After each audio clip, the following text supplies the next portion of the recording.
Hey, Truth Seekers. Well, there she is. The moon isn't actually officially full yet, but she's certainly on her way. Last I looked, she was around 7 degrees of Capricorn. She's making her way up to 26 degrees. Therefore, she'll be opposite the sun in Cancer. So I'm going to pause now and pop back inside, and we'll have a look at some other spheres. Okay, so I'm back inside and I've been contemplating life, the universe and everything, along with this beautiful full moon in Capricorn. Here are some spheres from my collection that I have gathered together just to assist with the mood, you might say. My crystal ball on the left, the big one.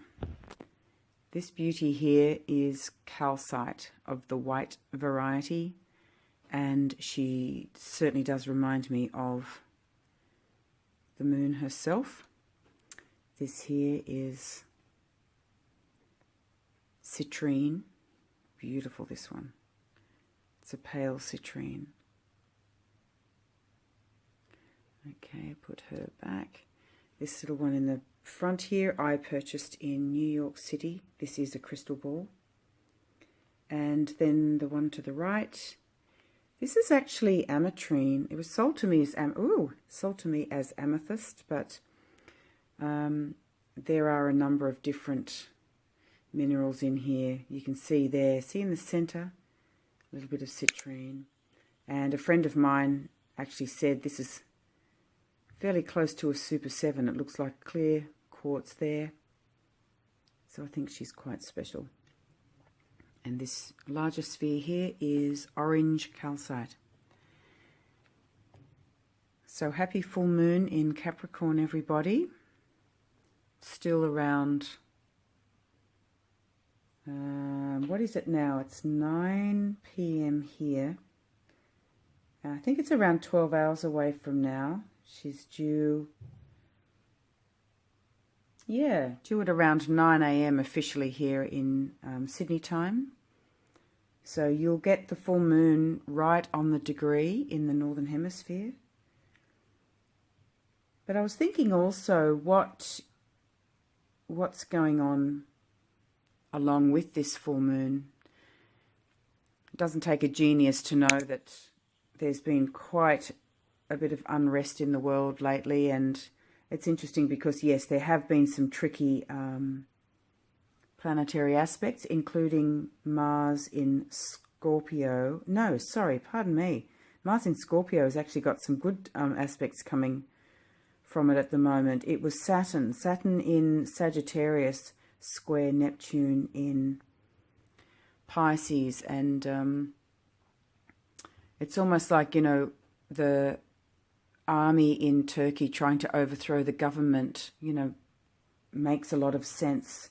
Saturn being authority and public sector and restriction and responsibility, and Neptune being all about dissolving. It can bring on a lot of confusion too. And so I looked upon the moon tonight, and she's at a rather awkward angle to both Mercury and Venus. It's 150 degrees, and I call it an inconjunct, but it's also known as a quincunx. And it just means that at around 150 degrees, it's like an awkward angle. You wouldn't say it's bad, but it's just uncomfortable and it needs adjusting. That's sort of the way most people look at it. Not all astrologers even acknowledge an inconjunct angle. But I think at the moment, considering what's going on, and Pluto is in Capricorn, and obviously the moon is in Capricorn, so the moon is going to cross over by degree, by astrological degree, I should say, over Capricorn on its way to, you know, full bloom, if you want to call it that, because Pluto's at 15 degrees and the full moon will be at 26 degrees.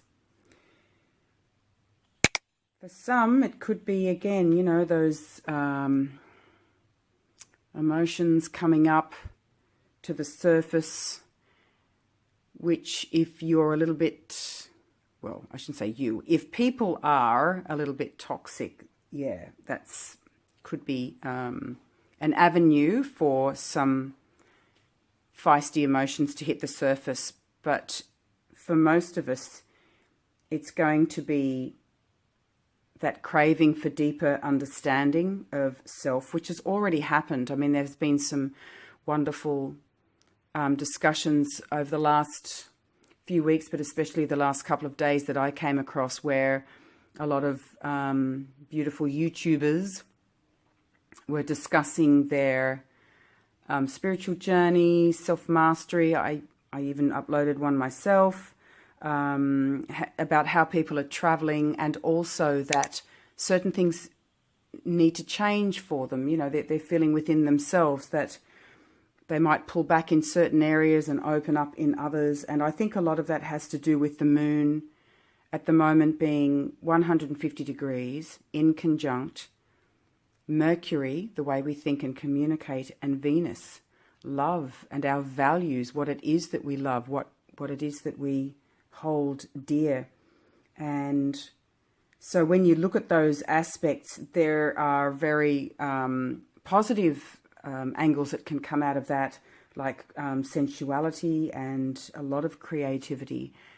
And that's where, again, people are getting into art and artistry and drawing and talking about pens and, like, you know, the finer qualities of artistry and creativity. So that part of it, I think, is really, really beautiful and really coming through quite powerfully at the moment. The other end of it, of course, is emotional confusion. So again, you might feel a little bit of both. Sorry, I'm trying to actually, can I be honest? I've got a jacket on and I'm hot. I need to take it off like now. It is winter here, by the way, but I just don't need it on. It's nice and warm in here. Okay, that's better. So with this moon in Capricorn, Capricorn rules the public sector.